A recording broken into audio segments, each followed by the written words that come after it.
Shalom Christ-like people, dalam rangka perayaan bulan gereja, hari ini kita akan bersama menyimak pembacaan naskah buku karya Andar Ismail, Selamat Bergereja bab 12 dengan judul Budaya Suguhan Gereja. Selamat menyimak dan merenungkan. Sampai larut malam, lapangan terbuka itu penuh dengan ribuan kuli bangunan, pedagang asongan, pengemudi ojek, awak angkutan umum, dan pemuda lain. Mereka berkerumun di situ untuk menikmati pagelaran musik dangdut. Mereka menari, bergoyang, berjoget, dan menyanyi dengan gembira. Grup musik itu sedang menyuguhkan sebuah budaya atau kultur. Tiap komunitas sosial budaya seperti pesantren, gereja, keluarga, sekolah, perkumpulan sepak bola, partai politik atau yang lainnya merupakan produsen budaya yang menyuguhkan budayanya masing-masing. Isi dan warna budaya yang disuguhi oleh tiap komunitas itu tentu berbeda. Budaya adalah keseluruhan pedoman nilai-nilai hidup dan tingkah laku sebagai buah dari pandangan hidup yang dasariah mengenai berbagai aspek, seperti pandangan tentang arti kerja, waktu, keluarga, harta, lingkungan hidup, kelahiran, kehidupan, pernikahan, kematian, dan lain sebagainya. Gereja sebagai salah satu komunitas sosial budaya juga merupakan produsen budaya. Budaya yang disuguhkan oleh gereja adalah pandangan dan pedoman nilai-nilai hidup sebagaimana tampak dalam modelnya, yaitu Yesus orang Nazaret. Bagaimana cara gereja menyuguhkan kulturnya? Tiap bentuk pewartaan Injil seperti khotbah, katekese, pemahaman Alkitab, pendidikan, keluarga, sekolah minggu, buku, majalah, paduan suara, pelajaran agama, atau yang lainnya merupakan suguhan budaya. Apa yang terjadi ketika kita sebagai suatu komunitas menyuguhkan budaya?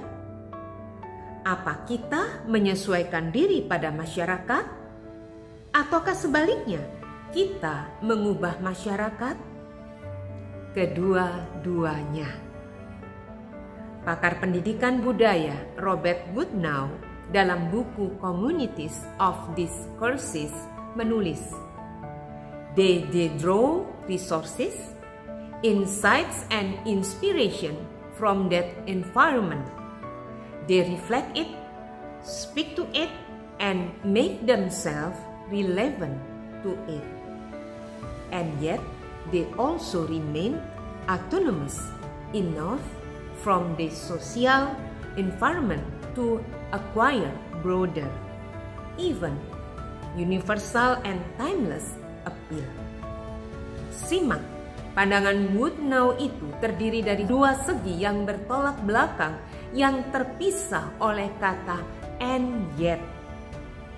Menurut dalil itu, ketika kita menyuguhkan budaya kepada suatu komunitas, kita menerima dan memanfaatkan pengalaman serta pemikiran mereka, lalu kita merefleksikan semua itu, menyapa dan menyatroninya, serta menjadikan diri kita relevan dengan semua itu. Namun, serempak kita pun menjaga jarak dengan pola pikir komunitas itu, supaya kita bisa mewartakan pesan yang lebih luas, universal, dan langgeng. Ketika kita menyuguhkan budaya, Kita menempatkan diri pada konteks konsumen.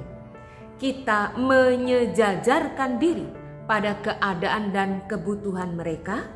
Namun serempak kita juga mengangkat mereka ke tingkat yang lebih tinggi, ke cakrawala yang lebih luas, dan getaran nilai-nilai hidup yang lebih luhur. Interaksi antara sikap menyejajarkan diri kepada konsumen dan di lain pihak mengangkat mereka ke tingkat yang lebih tinggi tampak dalam pekabaran Injil yang dilakukan oleh Rasul Paulus.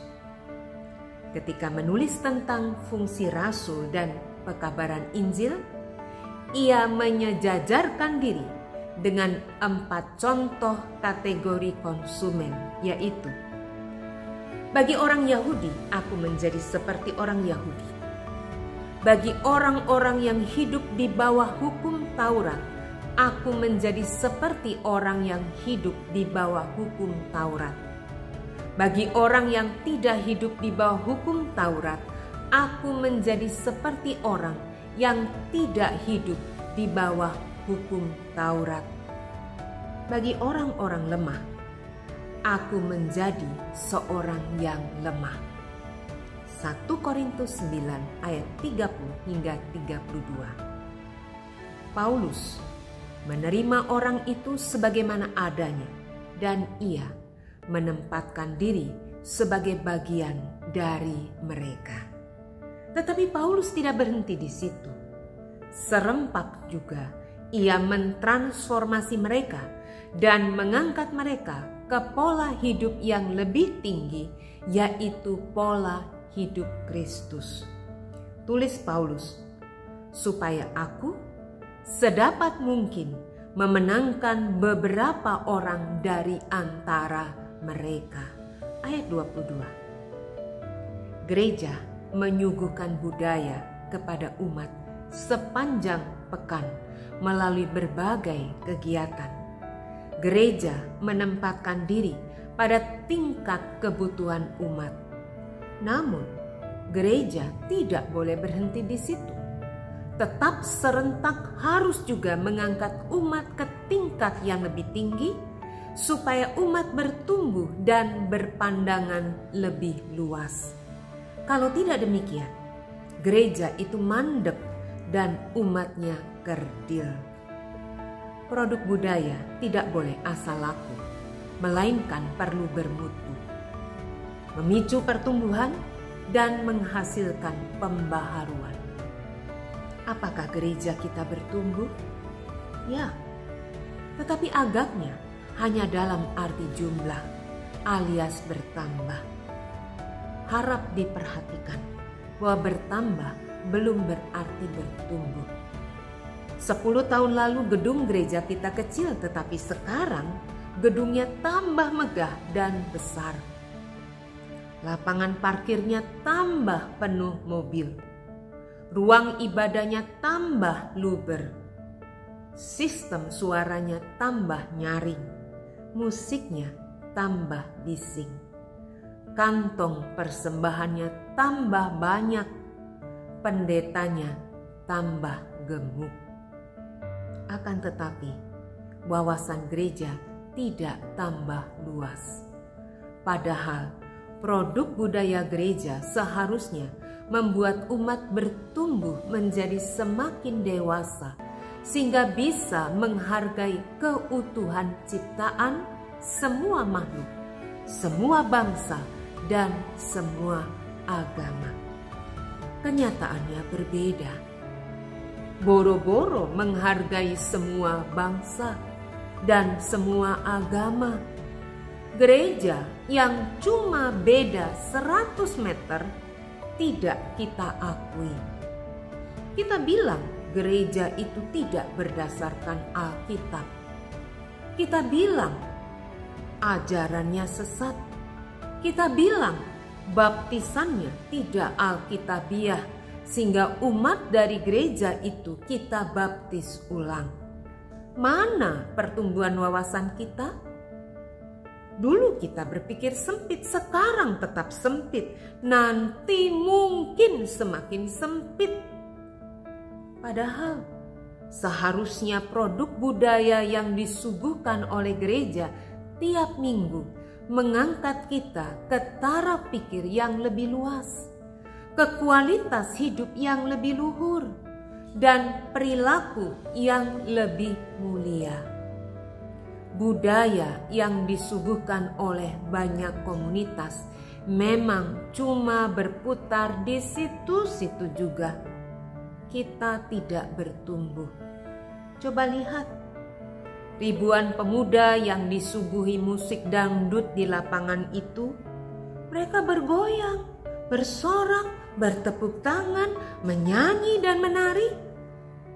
Apakah suguhan budaya ini berguna? Tentu, mereka gembira dan melupakan segala stres hidup mereka. Namun berguna cuma sesaat. Cuma pelarian mencari kepuasan. Tiap minggu mereka bergoyang di situ, namun mereka tidak juga bertumbuh.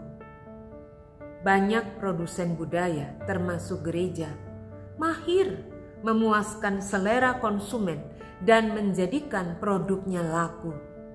Namun kurang mampu mengangkat konsumennya ke taraf hidup yang lebih atas dan luas. Christ-like people, mari sebagai gereja atau persekutuan umat percaya, kita menghadirkan budaya gereja di mana Kristus adalah model kita. Ya, kita mempraktekkan cara hidup Kristus. Biarlah hati dan pikiran Kristus memimpin dan menguasai kita. Saudara mau? Mari kita berdoa. Ya Tuhan, biarlah Kristus hadir dalam hidup kami, dalam persekutuan kami sebagai orang percaya, di dalam gereja, dan itu sungguh-sungguh mengubahkan kami, sehingga kami sungguh-sungguh dapat menghadirkan budaya yang tidak sama dengan budaya kegelapan yang ada di tengah dunia ini. Kami boleh menghadirkan Kristus melalui apa yang kami pikirkan, apa yang kami katakan, apa yang kami lakukan. Kami sungguh menjadi agen transformasi, perubahan hidup yang lebih baik bagi dunia di sekitar kami. Pakailah kami ya Tuhan, boleh mengangkat lebih lagi hidup kami dan orang-orang di sekitar kami karena Tuhan. Kami mohon Roh Kudus pimpinlah kami. Dalam nama Tuhan Yesus. Amin. Tuhan memberkati kita dimanapun kita berada pada saat ini.